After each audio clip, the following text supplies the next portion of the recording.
With Singapore's largest active cluster still growing at Changi Airport, its 14,000 workers will be segregated into 3 risk-based zones.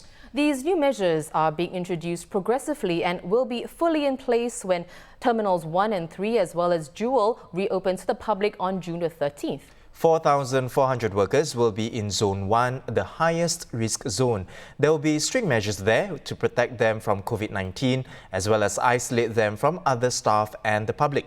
Now, Zone 1 comprises the terminal piers, arrival immigration hall and baggage claim areas. Airport workers deployed there will have to don PPE plus a face mask and face shield. They'll also have to keep within their zone at all times and use designated dining and rest areas and toilets.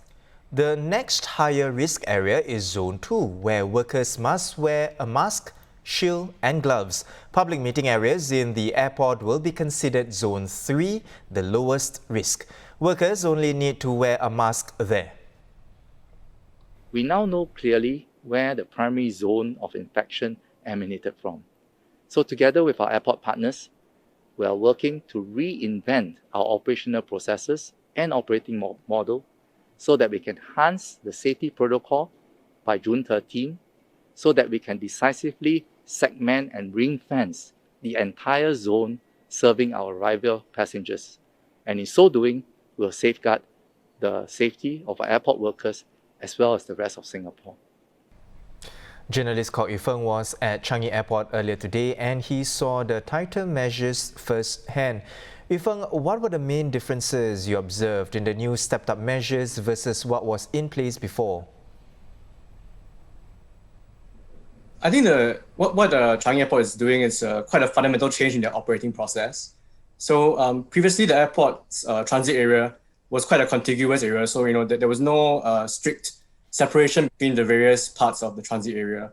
What Changi Airport is doing now is to create 3 separate, distinct, segregated zones for workers, so that workers within each zone do not intermingle with each other.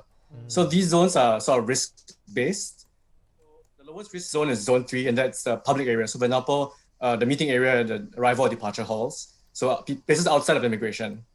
The second zone is the immigration area, as well as the central transit area where you enter. From the departure immigration, you walk to the big hall. The area is the central transit area where there's all the shops and everything. That's Zone 2, which is what they're saying is it's slightly. There's not much difference between Zone 2 and Zone 3 because you're just entering from Singapore. So the risk of you carrying COVID is about the same as you being outside of Zone 2. So those are the 2 sort of safer zones. Zone 1 is the highest. This is places where workers. This is for example, the arrival and departure gates where passengers come through, as well as the arrival immigration hall, as well as the arrival baggage claims hall. So what Changi Airport is doing is basically to sort of ring fence their workers even further, so as to prevent cross-nation between different groups of workers. And I think the most interesting thing about this is that what they're doing is basically doing a very conservative and prudent approach, because what they're saying is that previously what they assumed was that lower risk travelers from countries with lower risk of COVID-19, having transient contact with each other is not very high risk. But given the infectiousness of the new B1617 variant, I think they're taking a very cautious approach and trying to make sure that even transient contact is seen as risky and needs to be protected against. So I think that's the biggest change that Changi Airport is doing. Also, they're stepping up testing regimes for their workers. So for the highest risk workers working in Zone 1, instead of being tested every 14 days, they're being tested every 7 days. So this is the PCR test of the swab. On top of that, every 3rd day of the testing cycle, they will be subject to a rapid antigen test, which is another test on top of that. And Changi Airport is saying that in the future, they'll institute a daily testing regime, a non-invasive test. For example, possibly could be a breathalyzer test, for example, where workers are tested every day at the end of the shift. So when they go home, they know whether or not they have had contracted the virus, and if they are not negative, they have some sort of peace of mind when they go home. So I think that's the biggest changes that the airport is putting in place starting from June 13th. Right. Well, so segregated zones, increased testing, that's all great to hear. But we understand CAG said the terminals will also have cleaner air. So Yifeng, can you tell us more about that? Yes. So in response to recent reports regarding the possible spreading of the COVID-19 virus via airborne transmission, I think what Changi Airport recognizing is that in places with prolonged contact, without masks, with poor ventilation, those are places where there's a high risk of workers contracting or people contracting the virus. So therefore, they already have put in place certain measures to increase the frequency of air recycling in, for example, toilets or in other places of the airport. But to make it even more enhanced, what they're doing is they're putting in portable high efficiency particulate air filters or HEPA filters in these areas, for example, like staff rest areas or places where passengers may congregate, so as to further filter out the air and sort of try and prevent possibility of airborne transmission of the virus. Yeah. It seems like today's measures only affect airport workers. Yifeng, is there anything in place for passengers or visitors to the terminals and even the shopping centre Jewel?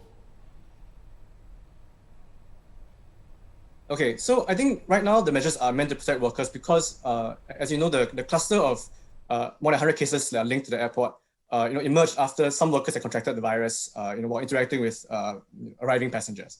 So I think what Changi Airport is saying is that actually currently there are already strict measures in place to ensure that passengers arriving from high-risk areas are already segregated from the general traveling passenger population. So when they come to the airport, they're immediately escorted to the testing center at the airport.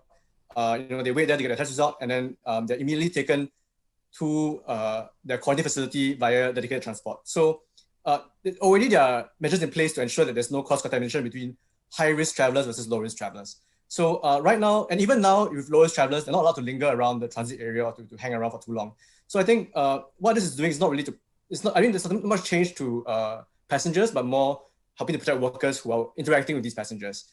But I will say that there's one added precaution that they're putting in, which is for countries that are very high risk. Changi Airport didn't really say what was the definition of very high risk, but from these countries, passengers of these countries will have to land at a separate gate. It's called a remote gate at Terminal 2, which is currently closed for renovation, but they're opening up several gates in that terminal to handle these super high risk or very high risk passengers. So these passengers will go to the gate, clear immigration at the gate, and then be transported from the gate to their quarantine facility. So they'll never pass through any of the terminals that are operating right now. So I think this is one of the measures that are putting in place for passengers to ensure that there's even greater segregation between high risk and very high risk passengers from their workers. Basically, that's what they're doing. Yeah. As for Jewel, my understanding is that because the airport as well as the mall, is being closed until June 13th, which is the end of the heightened alert period. Changi Airport is offering rental waivers for their tenants, and I think they're also looking at possibly providing some support for workers at the airport as well, because they're going through quite a tough time right now. So I think those announcements will come out maybe later, in the next coming weeks or months.